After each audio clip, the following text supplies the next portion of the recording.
তোমরা গ্রাম নিয়ে ফিরে আসবে। আর তোমরা যদি কোনো খামারের দোকানে যাও, সেখানে যদি তুমি যাও, সেখান থেকে তুমি দুয়া নিয়ে আসবা, অথবা সেই খামারের দোকানে আংরা তোমার কাপড়টারে পুড়িয়ে দিবে। প্রিয় ভাইয়েরা, এখান থেকে সুন্দর একটি উদাহরণ আমরা পাই। আমাদের বন্ধু নির্বাচন যদি আমরা ভালো বন্ধু নির্বাচন করতে পারি, সত্যবাদীদের সাথে আমরা যদি চলতে পারি, তাহলে সেখান থেকে আমরা অন্তত ভালো হয়ে না, অন্তত আমরা সেখান থেকে গ্রাম নিয়ে আসবো।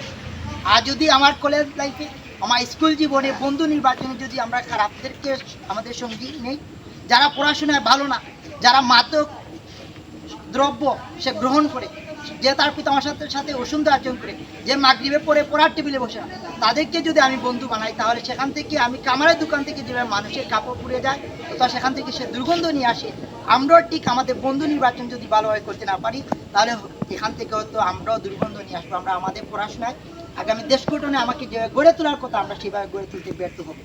সেখান থেকে আমার অনুরোধ থাকবে, আপনারা কলেজে পড়াশোনা করেন অথবা আগামী দিন পড়বেন, সেই জায়গায় বন্ধু নির্বাচনে আপনারা আর একটু আন্তরিক হবেন, ভালো মানুষকে আপনাদের সঙ্গী হিসাবে গ্রহণ করবেন ইনশাআল্লাহ। সর্বশেষ, ইসলামী ছাত্র শিবির আগামী দিনে এই দেশ এবং জাতি গড়ার জন্য কাজ করে যাচ্ছে। সেই জায়গায় আজকে যারা আপনারা এখানে আছেন, আমরা প্রত্যাশা রাখি আগামী দিনে এই দেশ, এই সমাজ আপনার পিতামাতার স্বপ্নকে বাস্তবায়ন করার জন্য আপনি আপনার জায়গা থেকে আন্তরিকতার সাথে প্রাণান্তক প্রচেষ্টা চালাবেন ইনশাআল্লাহ।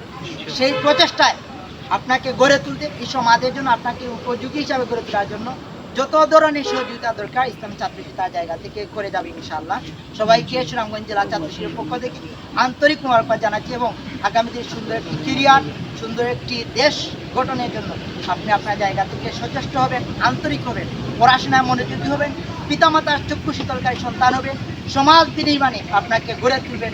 সেই প্রত্যাশা রেখে আমি আমার কথা শেষ করছি। আসসালামু আলাইকুম।